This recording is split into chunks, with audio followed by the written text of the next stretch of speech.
English is an international language. There are some other languages in the world. Among them, English is a leading language all over the world.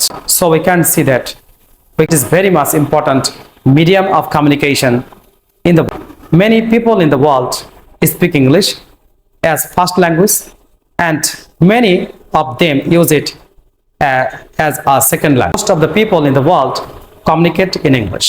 Assalamu alaikum, this is Mukhlisur Rahman. Welcome to Mukhlis's Basic English. আজকে আমরা আলোচনা করব কিভাবে তুমি তোমার স্পোকেনটা শুরু করবে। তো চলো দেখা যাক।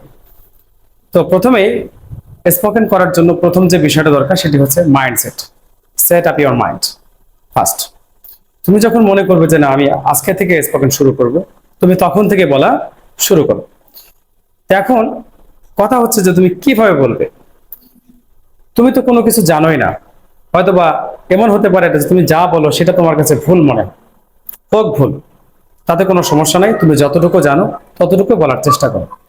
আর এরপরে তুমি যে কাজটি করবে যে লিসেন ফার্স্ট, শোনো বেশি বেশি বেশি বেশি শুনে। আমরা যে ভাষাটা শিখেছি ছোটকাল থেকে, আমাদের ভাষা শেখার যে মূল বিষয়টা ছিল সেটা ছিল লিসেনিং। অর্থাৎ আমরা জন্মের পরে থেকে আমাদের চারপাশে যে আমাদের আত্মীয় স্বজন, বাবা মা, আত্মীয় স্বজন যারা ছিল, তারা যে ভাষায় কথা বলতেন, যেভাবে কথা বলতেন, আমরা কিন্তু আস্তে আস্তে সেই ভাষায় কথা বলার জন্য অভ্যস্ত হয়ে গেছে। আস্তে আস্তে আমরা বাংলাটা খুবই ফ্লুয়েন্টলি বলতে পারি, এখানে আমাদের কোনো সমস্যা হয় না। এর মানে হচ্ছে আমাদের যে কথা শোনার যে একটা পরিবেশ সেটি কিন্তু আমাদের নেই। তাহলে সেই পরিবেশটা তোমাকে তৈরি করতে হবে। এই ভিডিও শেষে তোমাদেরকে আমি কিছু সোর্স দেব যেখান থেকে তুমি লিসেনিং প্র্যাকটিস করতে পারবে। Try to repeat what you listen.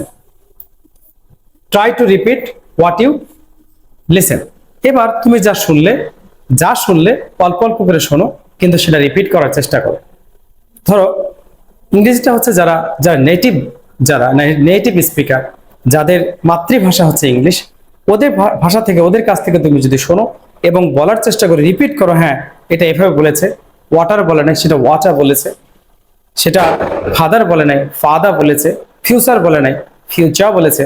তাহলে এই যে কথা বলা, উচ্চারণের যে ভঙ্গিটা, এটা আস্তে আস্তে আচ্ছা ন্যাচারালি কিন্তু হয়ে যাবে। এরপর তুমি কি করবে, সর্বশেষ যে কাজটি করতে হবে, ফরগেট শাইনেস। আমরা যতটুকু জানি ততটুকু বলতে পারি না। What is the reason behind it? Because whenever we want to speak with others, we feel very nervous. Dear students, এই যে শাইনেস, তোমাকে যদি কেউ ইংরেজিতে প্রশ্ন করে হোয়াটস ইউর নেম, তুমি হয়তো বলতে পারবে মাই নেম ইজ সোমক বা আই এম মোহাম্মদ মুখলিসুর রহমান। কিন্তু যদি প্রশ্ন করে যে হোয়ার আর ইউ ফ্রম, তুমি পরের প্রশ্ন থেকে তোমার ভিতরে একটা চেঞ্জ আসবে। এই যে তোমার ভিতরে যে একটা চেঞ্জ আসবে, একটা পরিবর্তন আসবে, এটাতে তোমাকে মানে ভয় পাইয়ে দেবে। তুমি দেখবা যে সবকিছু ভুলে গেছো, যতটুকু জানো ততটুকু তুমি ভুলে গেছো। এই জন্য তুমি কনফিডেন্টলি তুমি এখন মনে করো যে না, আমাকে যে প্রশ্ন করুক না কেন, অন্তত পক্ষে আমি ইংরেজিতে দেওয়ার চেষ্টা করব, সে জবাবটা আমি ইংলিশে দেওয়ার চেষ্টা করব। তাহলে সবচেয়ে আজকের ভিডিওর মূল বিষয়টি হচ্ছে একটাই, সেটি হচ্ছে তুমি যা শুনবে তা বলার চেষ্টা করবে, এবং ফাইনালি তোমাকে ভয়কে জয় করতে হবে। ভয় তোমাকে জয় করতেই হবে। তুমি যদি ভয়টাকে জয় করতে পারো, তুমি যা জানো সেটা যদি প্রকাশ করতে পারো, তাহলে you will be a good speaker in the future. I will grant you will be a good speaker in the future. এখন তোমাদের বলবো কয়েকটি সোর্সের কথা, যে সোর্সের মাধ্যমে তোমরা লিসেনিং প্র্যাকটিস করতে পারো। তো আমি প্রথমে বলেছিলাম যে তুমি যত বেশি শুনবে তত বেশি বলতে পারবে, তত সুন্দরভাবে বলতে পারবে। যেমন তুমি ইংলিশ নিউজ দেখতে পারো, সেটা হতে পারে বাংলাদেশের ইংলিশ নিউজ, অথবা বিবিসি, অথবা সিএনএন, অথবা যে কোনো চ্যানেল হতে পারে, যে কোনো নিউজ তুমি শুনতে পারো। দ্বিতীয়ত হচ্ছে পডকাস্ট নামে একটা সাইট আছে, যেখানে পডকাস্ট সফটওয়্যার তুমি ডাউনলোড করে সেখানে অনেক ভয়েস দেওয়া আছে নেটিভ স্পিকারদের, সেই পডকাস্ট থেকে তুমি লিসেনিং প্র্যাকটিস করতে পারো।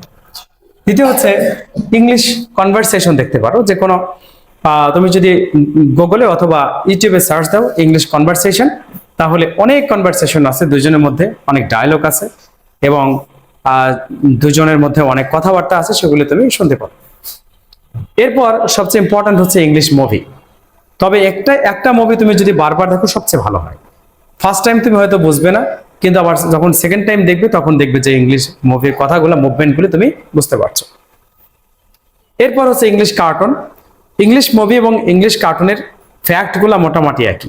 যেহেতু একটা বিষয়ের উপরে কোনো মুভি অথবা কার্টুন দেওয়া হয়, এজন্য বিষয়ভিত্তিক যে ইংলিশগুলি সেখান থেকে শেখা যায়। ডকুমেন্টারি, যে কোনো ডকুমেন্টারি, বিদেশি কোনো ডকুমেন্টারি যদি হয় তাহলে এই ডকুমেন্টারিগুলো সাধারণত ইংলিশে করা হয়। আর এই ডকুমেন্টারিগুলো একটা নেচার অথবা কোনো দেশ সম্পর্কে, কোনো পরিবেশ সম্পর্কে, কোনো ইনস্টিটিউশন সম্পর্কে দেখা গেল যে সেটার বিবরণী দিচ্ছে, তুমি অনেকটাই বুঝতে পারবে। এখানে যে নতুন নতুন ভোকাবুলারিগুলো আসবে সেগুলো তুমি মুখস্থ করবে। এরপর হচ্ছে অ্যানিমেশন মুভি। অ্যানিমেশন মুভিগুলোতে যে ভয়েসগুলো দেওয়া হয়, ভয়েসগুলো খুবই চমৎকার এবং নেটিভ স্পিকাররা খুব চমৎকারভাবে, চমৎকার প্রোনাউন্সিয়েশনের মাধ্যমে সেগুলি উপস্থাপন করে। এগুলি আসলে ছাত্রদের জন্য বা যারা সেকেন্ড ল্যাঙ্গুয়েজ লার্নার তাদের জন্য খুবই গুরুত্বপূর্ণ। নেক্সট হচ্ছে motivational video. There are innumerable motivational videos in our website. So you can visit those motivational speech. তুমি যদি এই মোটিভেশনাল স্পিচগুলো দেখো তাহলে অনেকটাই তোমার লিসেনিং পাওয়ার ডেভেলপ হবে। তুমি যখন লিসেনিং পাওয়ারটাকে ডেভেলপ করবে তখন আস্তে আস্তে তোমার স্পিকিং পাওয়ারটাও ডেভেলপ হবে। যে আমরা যে ভাষাটা শিখেছি, বাংলা ভাষা আমাদের মাতৃভাষা, এই ভাষাটাও শিখেছি আমরা শুনে শুনে, বলে বলে। Thank you very much. আসসালামু আলাইকুম রহমতুল্লাহ।